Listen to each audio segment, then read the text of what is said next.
We're ticking live.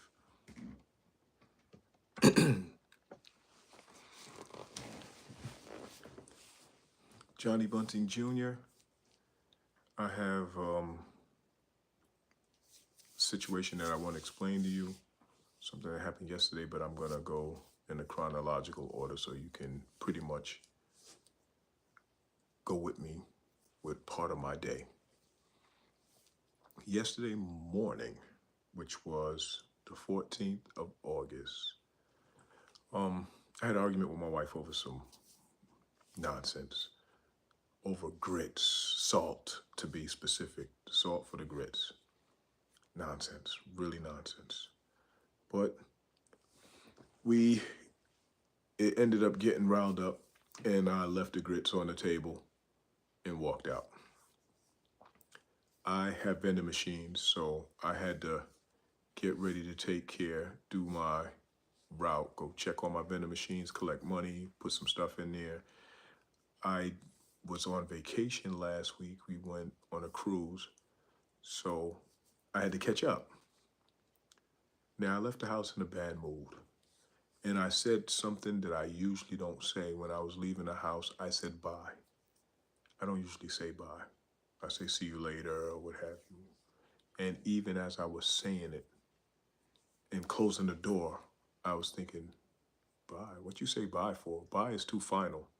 But I was heated, mad over nothing, and so I didn't correct myself. I just kept it moving. All right, I went to 3 stops actually. And after the second stop, I was like, I got over 20 stops. And after the second stop, I was like, I'm not feeling this today. I left my pet, Princess, with my sister, and Princess makes me happy.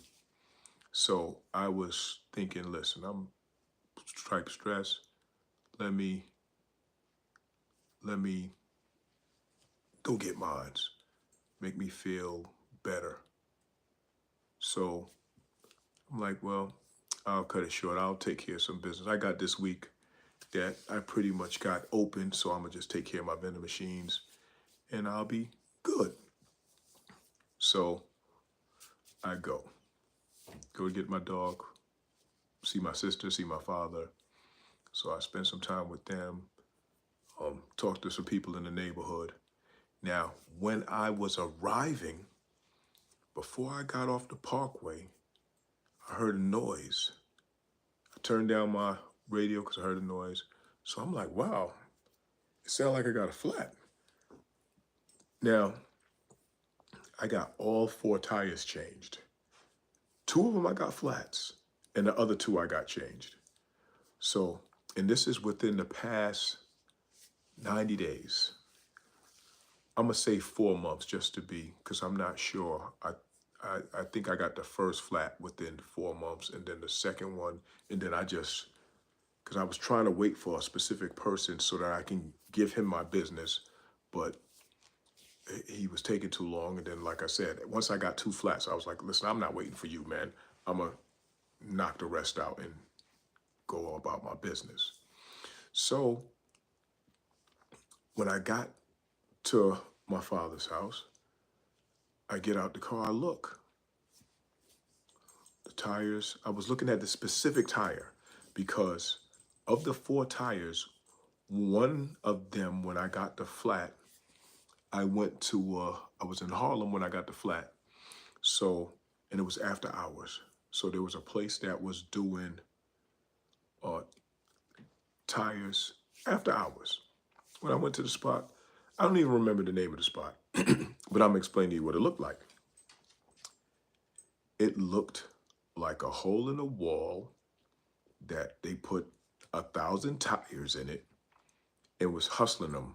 That's why they open all night, because they don't have no competition after hours. The real places aren't open. So when I asked to use the bathroom, he told me, all right, go see that pile right there, make a right, and then you go to the wall, you make a left. And then there was holes in the floor. When I went to the bathroom, there was, it looked like I was in the ghetto, like the slums. I'm talking about the ghetto from the 70s. Like, it looked bad. So I'm like, yo, listen, yo, you cutting corners. You got a hole in the wall joint. You got 1,000 tires in here. You making money. I have nothing against a person making money. Get yours. So I requested a new tire. So I paid for a new tire. I see them take the tire off my rim, the flat tire, and I see them put the new tire on it. They gotta go around it with some form of, I guess it's an adhesive or something to make the tire stick to it. And it's a process. Um, they filled it up, put it back on, put it back on. I was on my way. But since that's the only place that I got a tire from that wasn't reputable, I automatically was assuming that that's the tire that's making the noise. But when I looked at it, it looked good. Like nothing wrong. New York Links, what's up? Peace. Tony Staten, peace. So, all right. I arrived, like I said, I saw my father, my sister, get my dog, spoke to some people in the neighborhood. I have some tenants there. I spoke to a couple of my tenants. And, business as usual. When it was time to leave, no big deal, I left. I still hear this noise. So I'm like, yo, why am I hearing this noise? But I looked at the tire. So I'm like, I didn't inspect it or touch it or none of that. I just looked at it. It didn't look low. Everything looked good. So I'm driving. I get on 87. I'm on 87. I'm driving in the slow lane. I'm driving like 40, 45, nothing crazy. And so I got my music. I usually blast my music, but I had my dog with me. So I'm being respectful for the dog's ears. And I had it kind of low. And I'm hearing this noise. And it sound rattling. So I have a lot of soda, cookies, and all this stuff because this is my work vehicle where I have, my stuff. So I also have a hand truck that I have connected by bungee cords on the top upper part of the van. So I was thinking that maybe I don't have it secure properly, so that clicking noise is probably the rattling of the hand truck. So I'm making excuses in my head, saying that it ain't the tire. So I speed up. Like, yo, listen, it's gonna take me an hour to get home. It's gonna take me an hour and some change if I keep going this slow. So I start driving faster. Boom. I get in, luckily there wasn't a lot of traffic out there. There was cars out there, but it wasn't a lot. Meaning that you see a car, a little distance, you may see a car behind you, but it wasn't bumper to bumper or a bunch of cars next to each other. I'm driving, chilling. Now, a lot of times I'm tired. I'm driving tired, but I just came off vacation, got some good rest and everything, so I'm good. I'm not tired. I'm not sluggish or nothing. I'm fully alert. Driving, boom! I hear it. And then I feel a pull as I'm driving. I'm in the right lane, so I'm in the slow lane. But I was going like 60. And it's pulling me off to the side. So I have the shoulder, and then I have a little bit of grass and a railing. Bam. So I take my foot off the gas. So I'm going pretty fast as it is, but I don't hit the brakes. I take my foot off the gas. So I'm turning slightly to go away from the pull. Now, um, for those of you who are listening to me, this is the way I'm visualizing it. What I've learned is from when I was young that when you hit ice or you hit water and you hydroplane, that you turn into it in order to straighten you out. Now, this is not ice, this is not water. So I feel a pull pulling me. So I go against the pull, but I don't turn hard. I'm just turning slightly against the pull just to try to keep myself straight. So it's working. Like I feel the pull, but I'm staying on my side. Now like I said, I took my foot off the gas. So I'm hoping that with one tire off, one tire not working, that's going to actually slow me down so that I can get to the point where I can eventually stop, use my brakes to stop.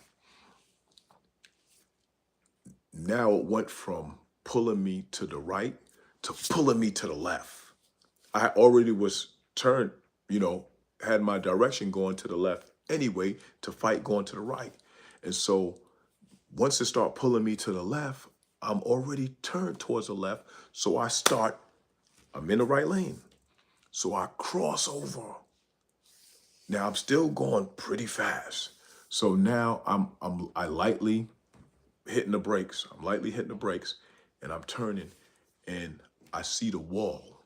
Because on the left side, past the fast lane, you got the wall as a divider to separate the oncoming traffic. I'm going north, so separate from south.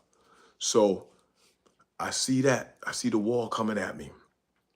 So I hit on the brakes harder and I turn harder. Now I'm calm. I don't know. I'm extra calm. I'm not a real hype person anyway. I can get hype, but I'm not a real hype person anyway. So I'm thinking and I see the wall coming at me. And I've been in a crash before. The van I had before I got this van, I crashed it. But I crashed it into a divider, a metal divider. Something with mechanical stuff with that as well. And so I see the wall. The wall is not as forgiving as the metal. So I turn hard. Now I see it. I got my dog in the bag. The bag is not seat belted, but it's hooked over the headrest of the passenger seat. So I turn hard because I see the wall coming toward me. So I turn hard, like boom. And so I'm thinking, yo, I'm getting ready to hit this wall. I don't know what's going to happen, but I'm getting ready to hit this wall. So I'm bracing myself like, this is it.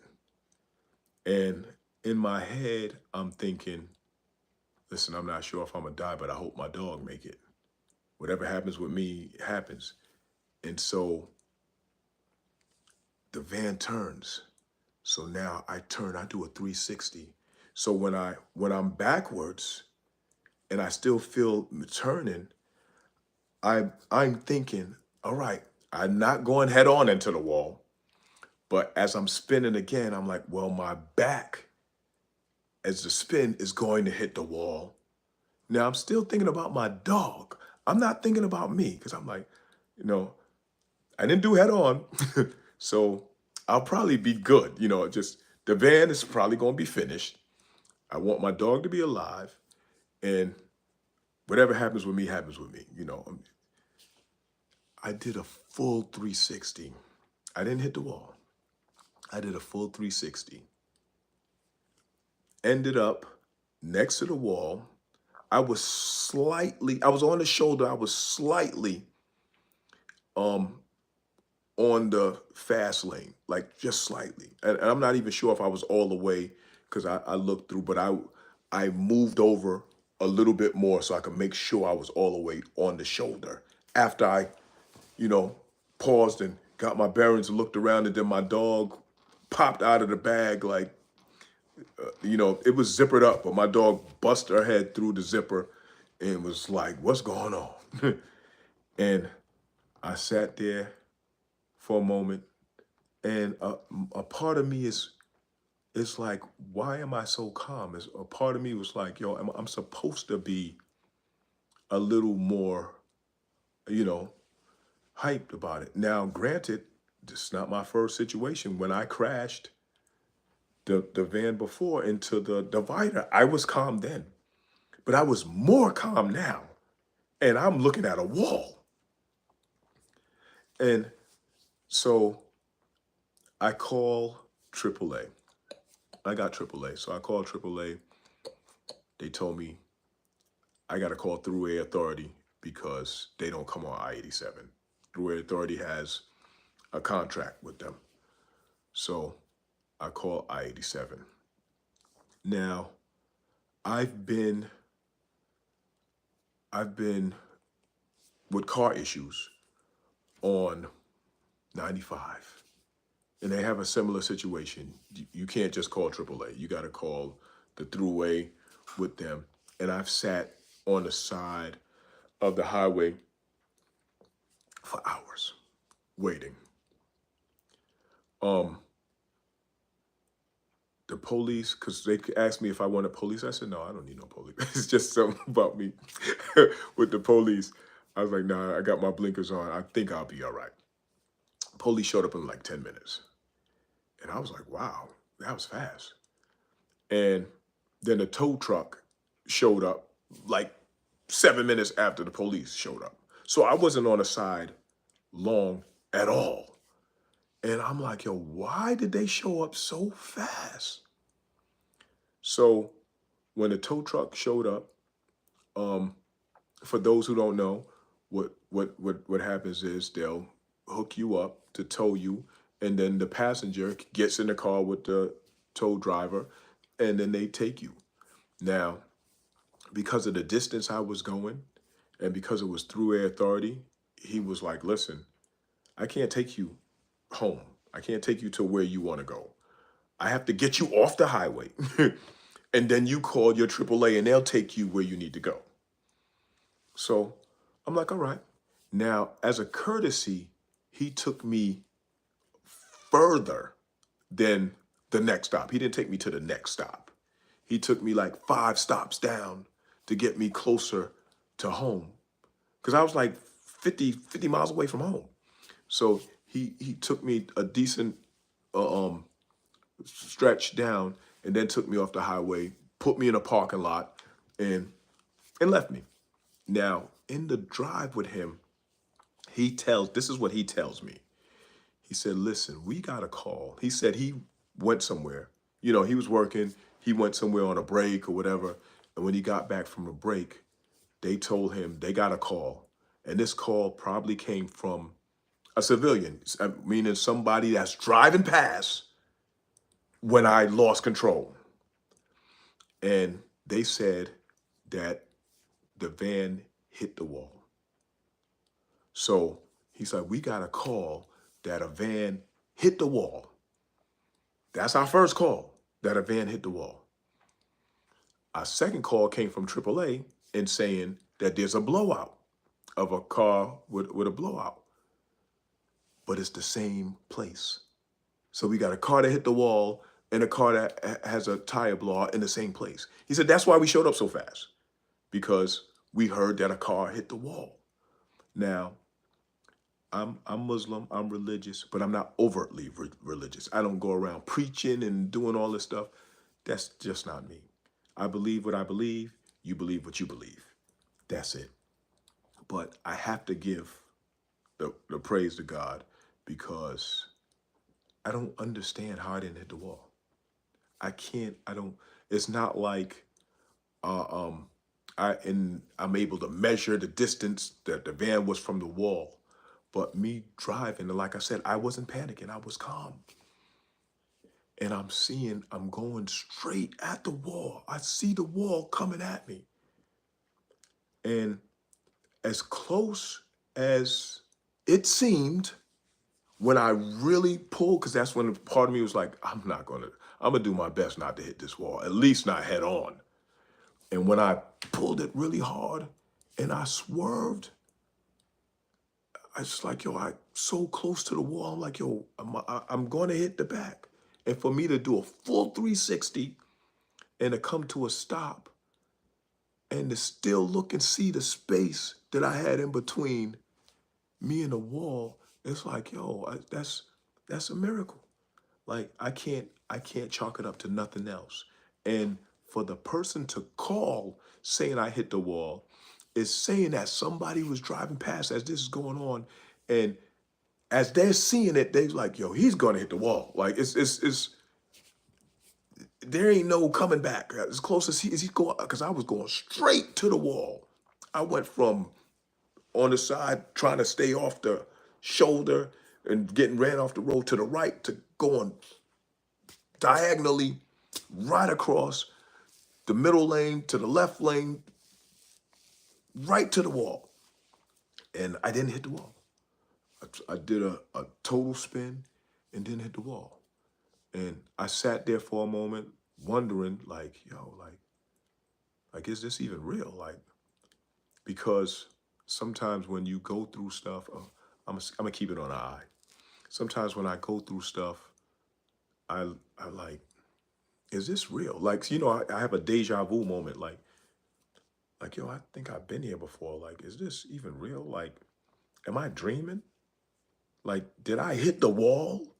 And this is me, uh, uh, you know, in a catatonic state or the afterlife or what have you, thinking about what would have happened if I didn't hit the wall. Like, cause it seemed like, yo, the wall was there waiting for me.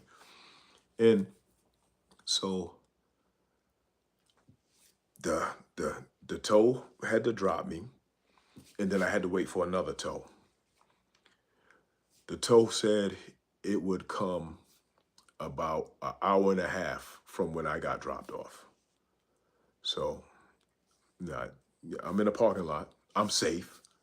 So I take my dog out. We walking around. The tow truck showed up 20 minutes later. I'm like, wow. He's like, well, listen, I can't take your vehicle to your mechanic, but I will take the vehicle to my place, and then tomorrow morning I'll take it. I said, so what about me? He's like, yeah, you gotta take a cab. but I was already told this, but I had to ask him because, I wasn't sure whether he was gonna take me to his place and I take a cab from there, or if I take a cab from where I was at. And he didn't let me get in his car. I had to take a cab from there, a Lyft. So I stood around. The Lyft came like in like 15 minutes, so I didn't stand out there long. And I have things for y'all to think about because I was thinking. I left the house. I went against one of my principles. One of my principles is you don't leave the house bitter. You don't leave each other on a bad note. You don't say goodbye. You say, see you later. Talk to you later. Because goodbye in my language is final. See you later is saying that I will see you later. Goodbye, good riddance, farewell. That's like, who knows? So I went against that. I was mad at her. I went against that in my leaving, saying goodbye. And we argued even, after the fact, calling and all this stuff. I didn't answer the phone a few times and arguing. And I was like, yo, I don't want you to mess up my day and all this stuff. And I didn't give her the opportunity to voice her grievances. And I will say this again, that it was bull what we was arguing about. But, even if it's nonsense, you still should allow your partner to say their piece. Now, we just celebrated our anniversary the week before. We just came from the cruise the day before. We just got home the day before. So I'm like, why are we going through bull when we just celebrated being together? Now, this is going through my head. And I spoke with my aunt, and I was telling her what happened. And, she was saying her piece as far as, oh my God, thank God you're okay. Boom. And I was like, yo, I was worried about my dog. Like, I wasn't worried about me. I thought of the fact that I could get hurt, I could die. That came through my mind. Like, if this is it, this is it. That's the way I said it, because I can't change it. If this is the way it's going to be, this is the way it's going to be. I drive a lot because of business. I have vending machines at different locations, and I have some vending machines that's like 50 miles away from where I live.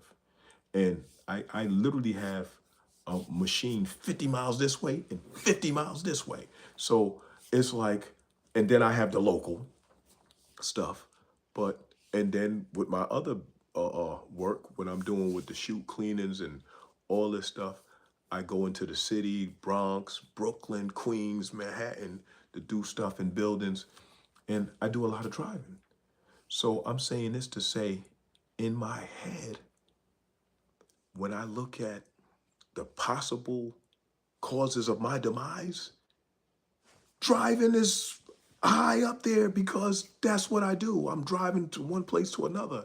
So that's already in my head as a possible way of me going out. So this was in my head like, okay, this is it. But my dog don't have to go. Like, I was picking the dog up. I'm the one driving every day. A lot of times I'm driving, I'm so tired that I need to call somebody to keep me awake. And it's stressful. I literally I drink um monsters, and caffeine's not good for me. What I found out is caffeine, I'll get a caffeine overdose. And what I mean by that is I'll get the jitters. And I'll know that I'm going to get this. And I'll still drink this stuff because I'd rather have the jitters than fall asleep and crash. So I already have this stuff in my head that this is a possibility. And I came to the conclusion this morning.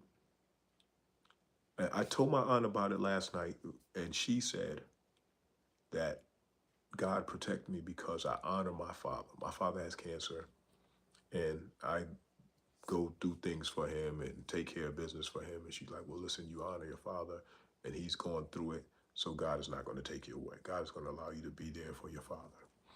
And I respect that. That sounds great. But what I realized today when I was thinking about it is I was calm because I wasn't scared. I trust in God. So I trust that everything was going to be all right. If I was supposed to hit the wall, that's what was going to happen. It's no reason to be fearful. If that was going to happen, that's what's going to happen. If it was meant for me not to hit the wall, I wasn't going to hit the wall, and I didn't hit the wall.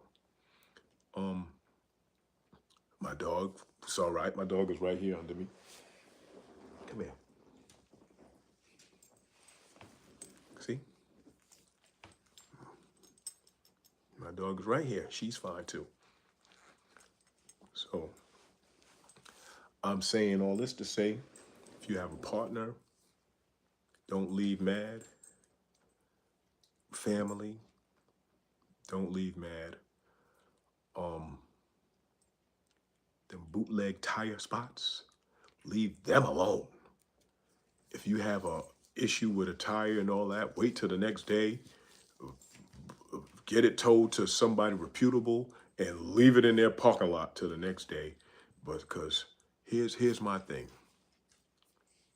The $125 that I paid for a tire, is it worth my life for you to get $125 from me to give me a faulty tire that almost killed me. Listen, if you need the money that bad, I'll give it to you. I don't want to lose my life for $125. I make $125 easy. That's nothing. And I'm not saying I'm rich because I'm not rich, but $125 is nothing to me. Nothing. I don't even have to go. I don't have to leave my house. And this is the God honest truth because I got vending machines. I don't have to leave my house and I'll make over $125. I ain't got to leave my house. So why would I worry about $125? Why? I'm not trying to lose my life over $125. I understand the grind. I understand, like for real. But sell a product that you can stand behind. It might cost you a little bit more, but you can sleep at night. And evidently the guy can sleep at night anyway. Boom. But it's like, wow, Salsa con Fuego needs me. I don't know what that means. I don't know what that means. But I've been to Salsa con Fuego, at least the one on Fordham off 87.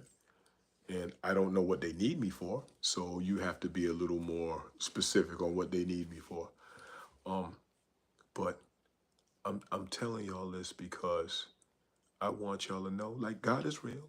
This is not a public service announcement for religion, but it is real because I'm not an angel.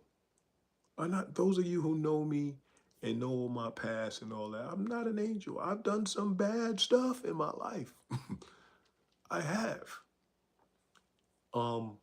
I've been home 8.5 years.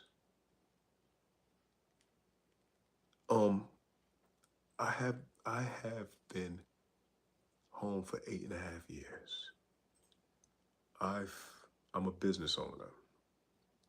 I've done provided opportunities for teenagers, for females, for addicts. And what I mean by that is people that have issues with alcohol, people have issues with drugs. And I'm not talking about crack, cocaine, heroin. What's the other one? The more modern drugs. Deuce. They call it Deuce. K2. Um, all sorts of stuff. My thing is, I was given a second chance, so I give people chances. I make decent money. I do. And my thing is, I'm giving people opportunities to make money because if if I help you and you're struggling, I'm stacking up blessings for myself. Everybody who I gave an opportunity, most of the time I gave them more than one chance because God's messed up. And I understand. I understand the nature of it. Some people have been dealt such a bad hand that they don't even know how to appreciate when they get something good.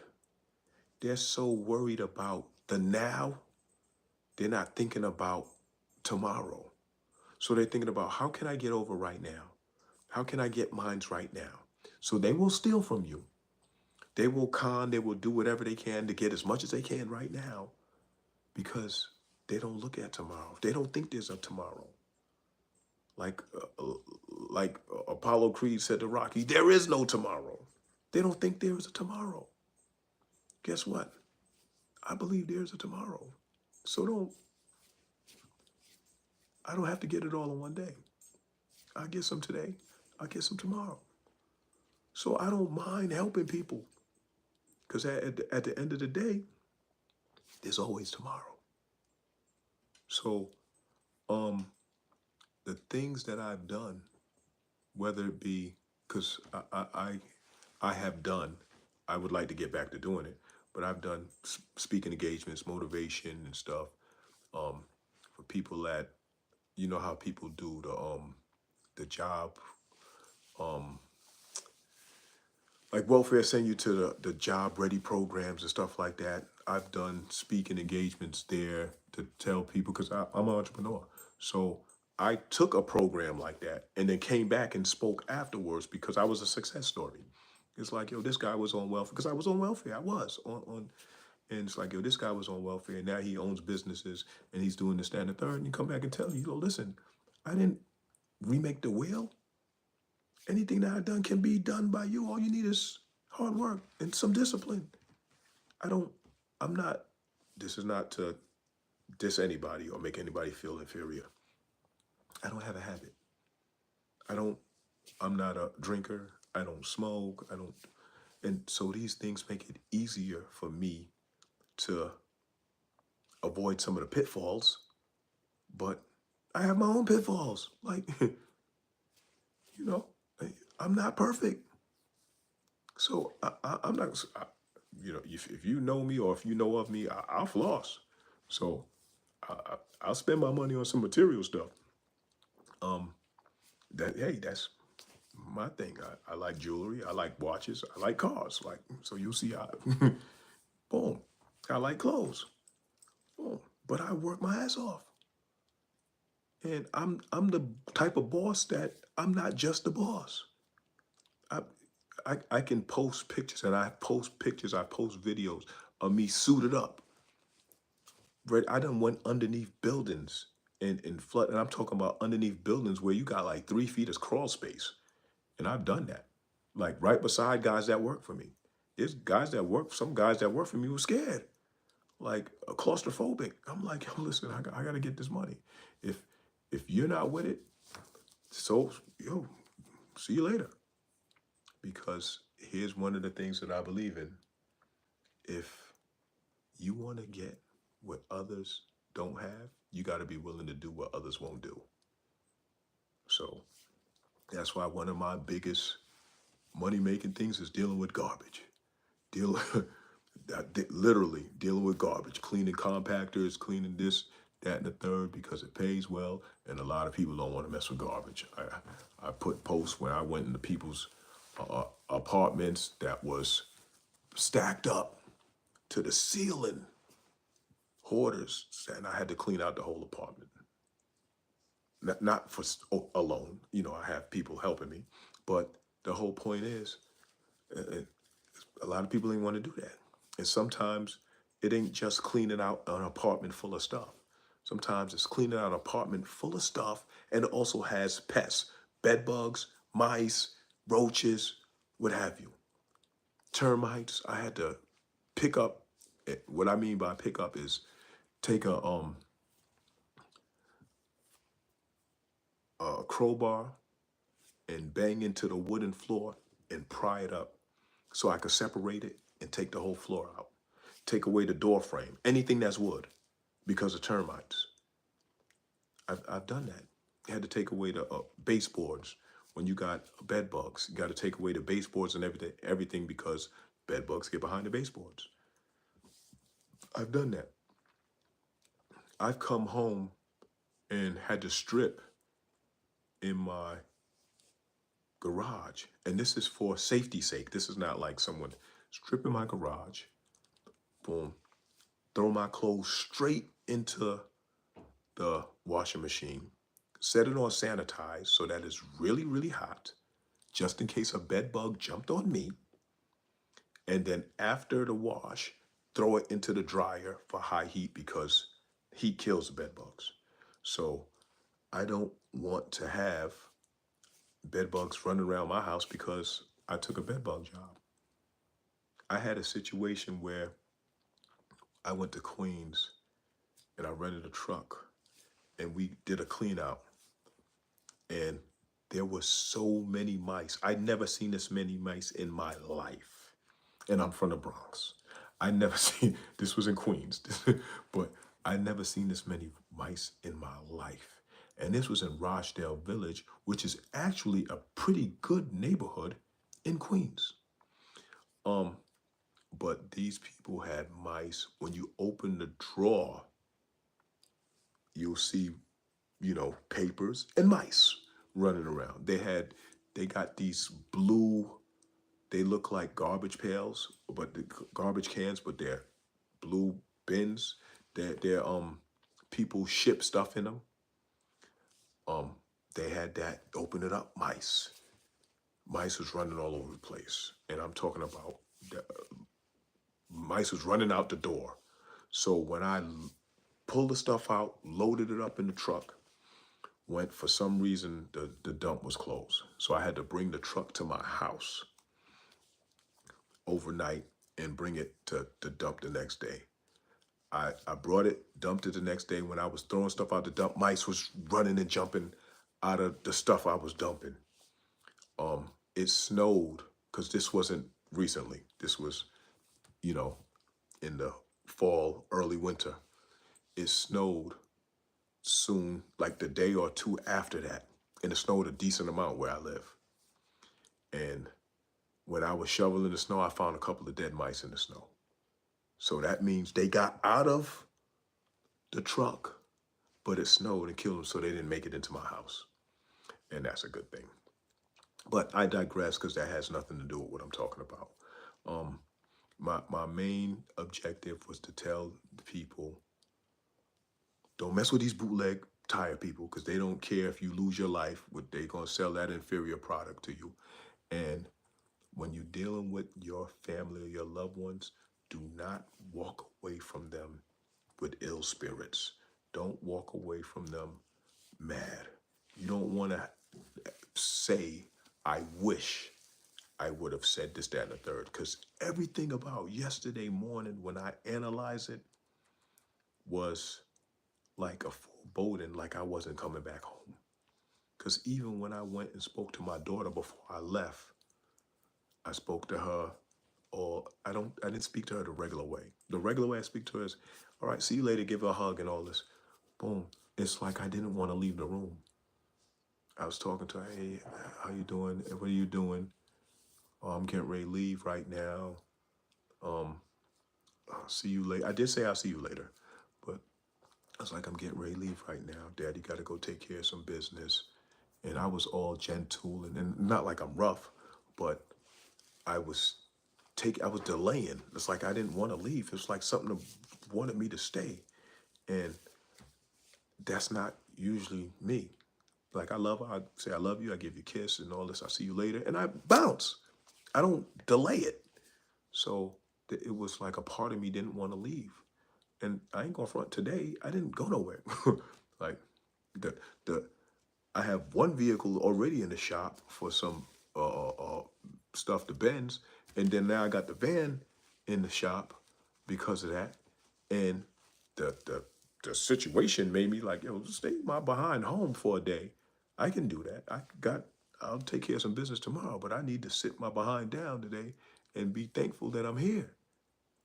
Like, so I appreciate y'all coming, and I still want to know, what does Salsa con Fuego needs me mean? Oh! You saying you call my daughter Salsa con Fuego? All right, I get it, baby girl. I have been calling her that for a long time. All right, I get it. I get it now. Michelle Hayes, I get it. But I appreciate it. I appreciate y'all checking it out. But I had to get this off my chest. There's mad stuff that happened to me that I wanted to say something, but I've been too busy. But this was like too much. Like I should have been saying about experience I've been having, but this was like I couldn't. I'd be remiss to not speak about this. You know, I feel that God has made an impact in my life from 2014 when I went to the parole board, my fourth parole board, and got released. And things have been happening for me good, even when my mindset wasn't all the way there yet. Because when I came home, I still was open to selling drugs. That still was a part of, yo, this can happen. Like, we can get some money. I still was open to it. Now, I ain't thinking about none of that. But at that time, it was like, listen, I got to get this money. Boom. If that's going to be the way, that's going to be the way. Um, Now, with the birth of Salsa Con Fuego, with the birth of my daughter, I was like, yo, like I can't even put jail in the equation. So if you don't want jail in the equation, guess what that means? You shouldn't be doing nothing that can send you to jail.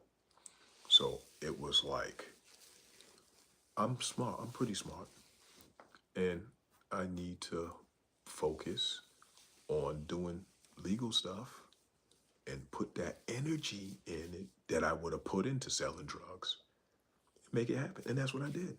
I used the energy that I would have used when I was selling drugs and doing all this stuff. I take that energy, that fire, that gusto, that spirit, I put that into doing these legitimate jobs and make it happen. And I see opportunities and I take advantage. I see services that need to be provided and then I'll provide it. Like I said, the garbage stuff, that was an opportunity that was presented, asking, listen, do you know how to do this? And I was like, no. I told a guy no like 2, 3 times before I finally was like, when the COVID hit, I was like, yo, things is getting slow around here at the car wash. I need to make some money another way. And then I got online and learned how to do it. I'm like, well, I'm going to learn how to do this because I need to make some money. And that was a good idea because learn how to do. Now I'm really good at it. I don't take nowhere near as long as what I did when I first started. I train guys to do it. We knock this stuff out and we get to moving. I buy the equipment that I need to buy to make the job easier and faster. It's a worthwhile investment. I invest that money, I make it happen, I make my money, go about my business. Then I can do, if I want to floss and buy something expensive for myself or my wife or my daughter, whatever. I earned it. I do what I want. So at the end of the day, like I said, love your family, love your neighbor, love your spouse or your significant other. Don't go to bed angry, because that's what my wife told me when we was dating back in the days. You don't want to leave each other at the nighttime, go to bed angry. And I adapted that and then flipped it to like, listen, I don't want to leave the house in the morning angry. I wake up happy. Why I wake up happy? Number one, being alive. Number two, being free. I spent almost 26 years locked up straight. So every day when I wake up, and I wake up seeing I'm king size bed, TV, all the stuff that I dreamed about and envisioned. I got a movie room downstairs, exercise room, stuff like, yo, stuff that I envisioned, I made happen. I'm like, yo, I got other visions. I got other things that I want to make happen. But at the end of the day, even if I don't make it happen, I just want my family to be cool, to be, all right, to be well provided for, taken care of. And I want to live. I want my dog to be alive too. So at the end of the day, thank you all for checking me out. Tell some people about it. Get me some more views because I need to do more videos because people need to hear some of the things I have to say. Um, on a positive note, because I'm not going to sit here and just do the gossip and all that stuff. Anybody can do that. Um, I'd like to be able to give you some enlightenment. I have jokes too, so sometimes I can be entertaining and laugh with you and all that too. But at the end of the day, I want people to be enlightened and feel good about themselves at the end of the day. So I'm getting ready to go to bed because since I didn't do nothing today, that means I got to go hard tomorrow, and hopefully they'll have my tire fixed. But I got multiple cars, so I can still travel, but I need my work vehicle so I can go to work. So y'all have a good night. Michelle Haynes, be safe. New York Links, be safe. Tony Staten, be safe. Yeah, they got me with the okey doke. Luckily, I ain't died because of the okey doke, so that's all good.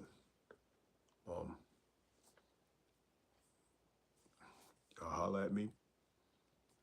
Keep on the lookout for the next video. Y'all be safe. Peace.